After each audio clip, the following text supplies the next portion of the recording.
This is PSN Newsrun, streaming exclusively on YouTube.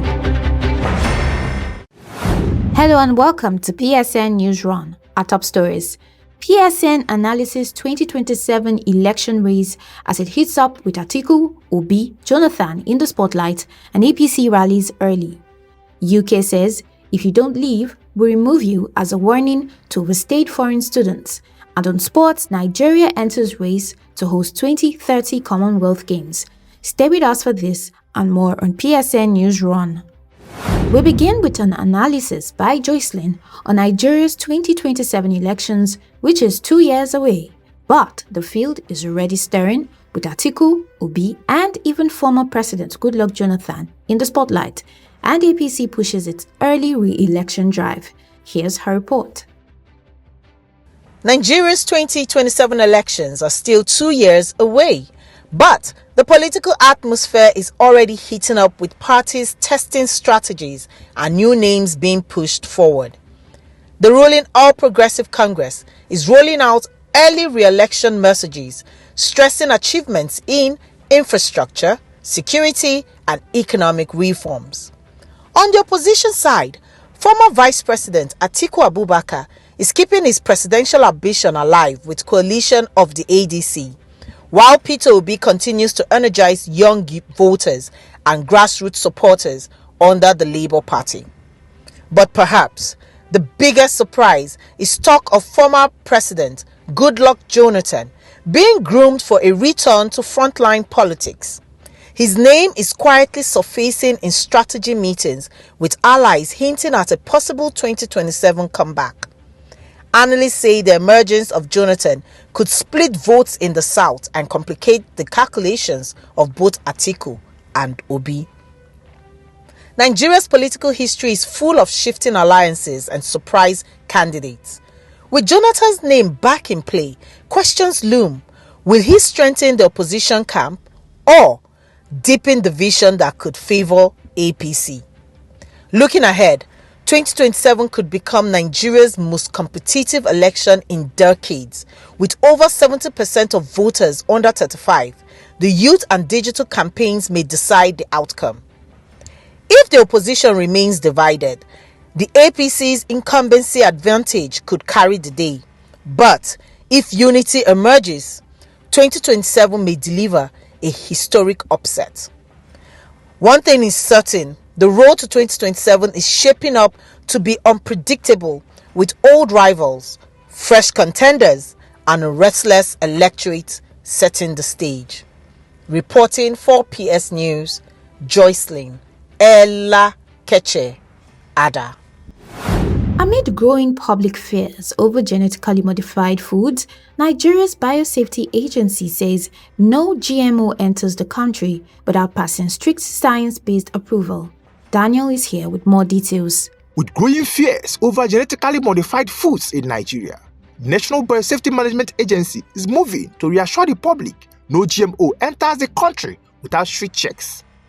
Recent debates about GMOs have fed concerns about health and safety, but NBMA says its approval processes is among the toughest in Africa.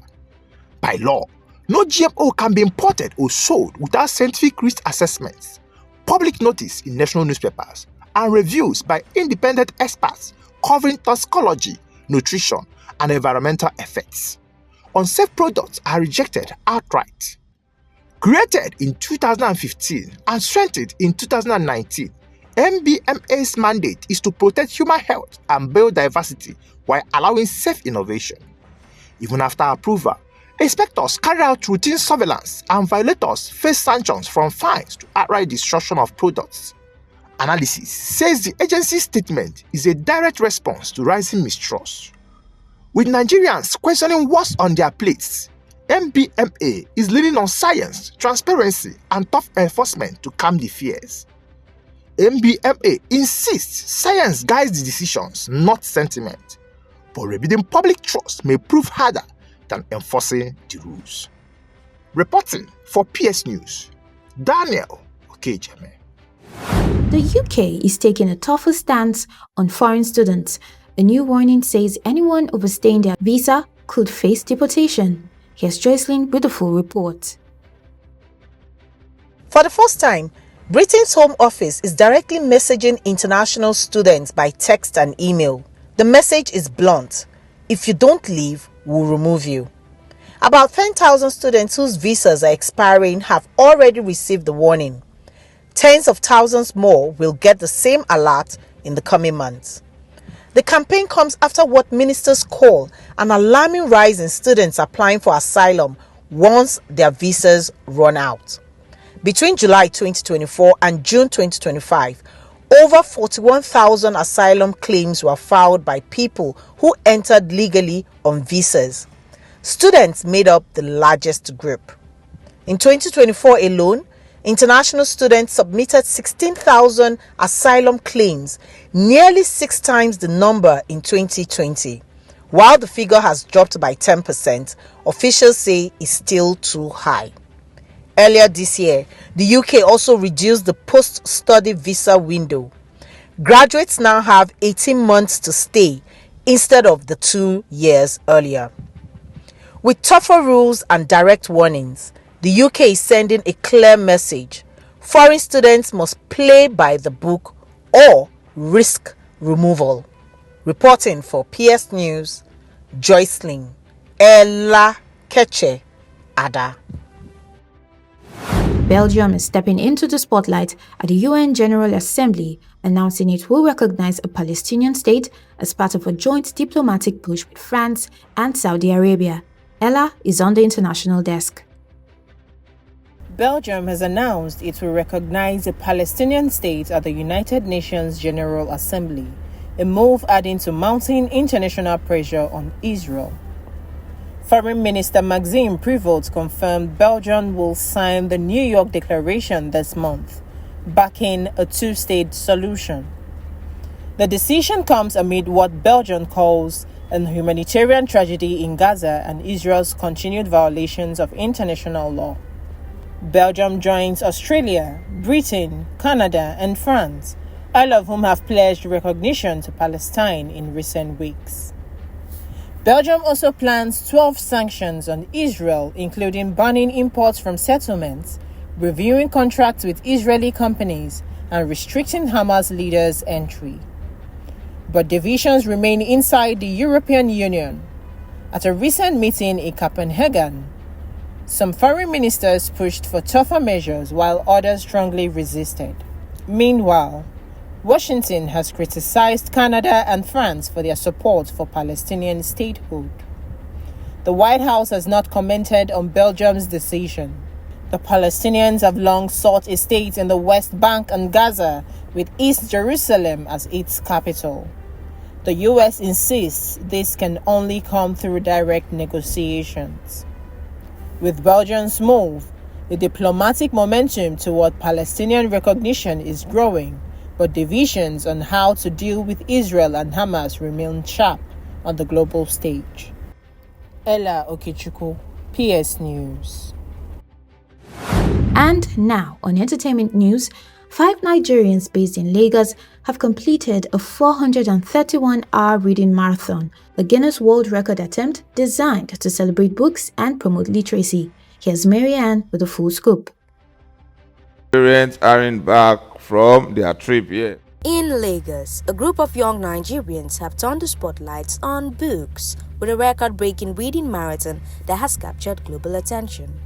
5 Nigerians embarked on an extraordinary challenge reading aloud for 431 hours, 31 minutes and 25 seconds.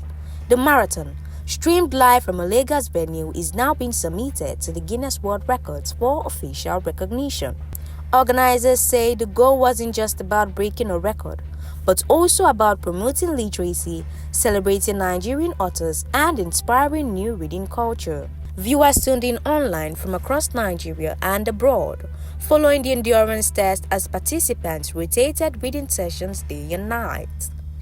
Analysts and educators say the attempt highlights a creative way to revive interest in reading in a country where literacy challenges persist. The feast also shines a light on Nigerians' growing appetite for world records. From Lagos to the world, the marathon has proven that Nigerians don't just chase records, they also use them to inspire. The final words, of course, rest with the Guinness officials who are reviewing the attempt. Marianne Awia, PS News.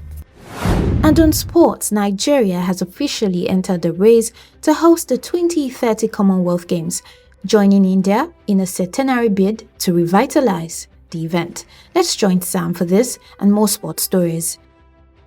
Nigeria has thrown its heart into the ring to host the 2030 Commonwealth Games, joining India in the race for the centenary edition of the sporting event. The Commonwealth Games Federation confirmed that both Nigeria and India have formally submitted bids. The 2030 edition carries special significance. It will mark 100 years since the first Games in Hamilton, Canada. Officials say the centenary offers a chance to revitalize the competition and showcase its global appeal. For Nigeria, hosting will be a landmark achievement, the first time the Games are staged on West African soil. Sport analysts say the bid demonstrates the country's ambition to boost sport tourism and infrastructure. If successful, Nigeria will lean on its experience from hosting past events like the All-African Games and major continental tournaments. Abuja and Lagos are expected to be central in the plan. On the other hand, is touting its facilities and a track record from hosting the 23rd Games in Delhi. The Commonwealth Games Federation will evaluate both bids in the coming months. For Nigeria, the chance to welcome athletes from across the globe in 2030 could be defining moments in its sporting history. This is Samuel Akban for PS News. The National Youth Games in Asaba has become a two-horse race with Edo and Lagos battling fiercely for the top spots on the medal table. Team Edo showed dominance in weightlifting, scooping 6 gold, 1 silver and 2 bronze across the women's 44 kg, 48 kg and men's 56 kg category. Their performance pushed the state to the summit with 17 gold, 5 silver and 3 bronze. Governor Monday Okpebola credited the success of Edo's sustained investment in sports under its Shine agenda. Team Lagos made waves in swimming, winning 7 gold medals and impressed in gymnastics through 14-year-old prodigy Stephanie Okechukwu Onusiruka, who dazzled with 3 golds, 1 silver and 1 team silver, earning the title of Nigerian Best All-Round Gymnast. Lagos sits second with 10 gold, 7 silver and 3 bronze. Other state trail at a distance, with Akwa Ibom having 5 gold, 1 bronze, and Delta host with 2 gold, 2 silver, and 9 bronze. With the competition heating up, all eyes remain on Edo and Lagos as the fight for overall glory intensifies.